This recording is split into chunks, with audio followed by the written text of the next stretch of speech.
बच्चों, आज हम रूपक अलंकार पढ़ रहे हैं। आचार्य मम्मट ने रूपक अलंकार का लक्षण देते हुए इस प्रकार से कहा, तद रूपकम अभेदो यह उपमानोपमेयो। उपमानोपमेयो यह अभेदः।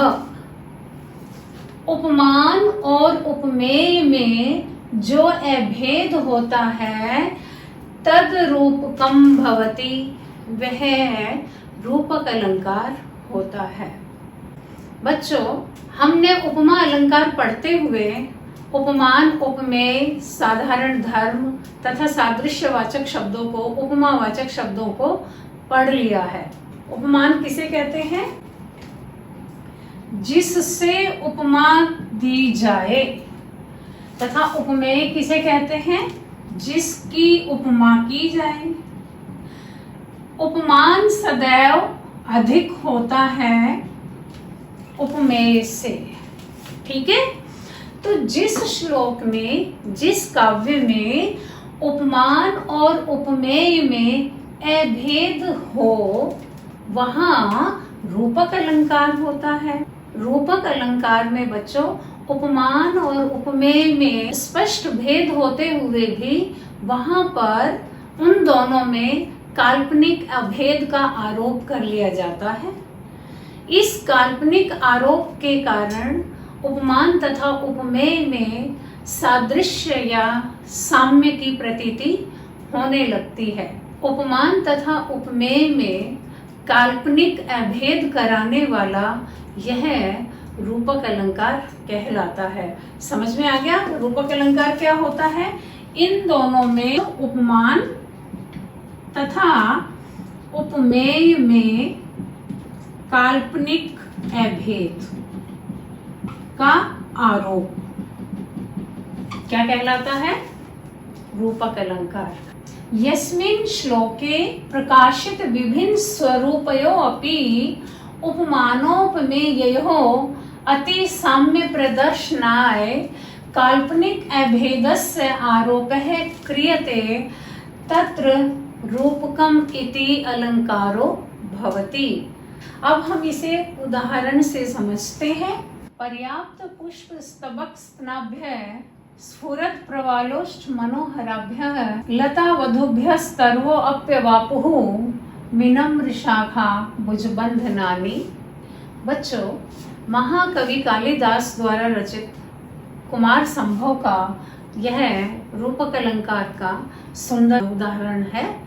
बच्चों, प्रस्तुत उदाहरण में लता यह उपमेय है, यह प्रधान रूपक है तथा लता के साथ साथ इसके अंग रूप में पुष्प, स्तबक, प्रवाल, विनम्र शाखा ये विद्यमान है। इसी प्रकार बच्चों, उपमान यहाँ पर वधू है तथा इसके उपपादन में, इसके अंग रूप में स्तन, ओष्ठ, भुजबंधनानि विद्यमान है। प्रस्तुत उदाहरण में तर्वो अपि एवापुः, वृक्ष भी युक्त हो गए। किससे युक्त हो गए बच्चों? लता रूपी वधुओं से वृक्ष भी युक्त हो गए। तो ये रूपक अलंकार है। यहाँ रूपक अलंकार है, लता रूपी वधुओं से। तो जो रूपी है ये यहाँ पर उपमान तथा उपमेय में यद्यपि भेद है, परंतु रूपी इसके द्वारा अर्थात रूपक अलंकार के द्वारा काल्पनिक अभेद का आरोप किया गया है। आगे बच्चों समझ में? एक बार फिर बताती हूँ। वृक्ष भी लता रूपी वधुओं से युक्त हो गए। ये लताएं कैसी हैं? पर्याप्त पुष्पों के गुच्छे रूपी स्तनों से युक्त हैं, खिलते हुए पत्ते रूपी मनोहर ओष्ठ वाली हैं तथा विनम्र शाखा रूपी भुजाओं के बंधन वाली है। प्रस्तुत उदाहरण में बच्चों लता जो है यह प्रधान रूपक है तथा यह उपमेय है। साथ ही वधु जो है यह उपमान है। लता के साथ उपमेय रूप में पर्याप्त पुष्प स्तबक, स्फुरत प्रवाल तथा विनम्र शाखा ये भी उपमेय ही है। जो वधु उपमान है, वधु के साथ स्तन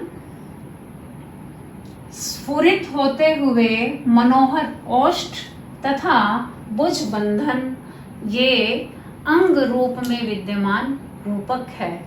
इस प्रकार प्रस्तुत उदाहरण में लता रूपी वधुओं का जो कि लताएं उपमेय है तथा वधु उपमान है, इन दोनों में स्पष्ट भेद होते हुए भी जिस काल्पनिक अभेद का आरोप किया गया है, अतः यह ऐसा चमत्कारपूर्ण आनंद देने वाला रूपक अलंकार का उदाहरण है। नेक्स्ट ट्यूटोरियल में हम इससे आगे का अध्ययन करेंगे। Thank you.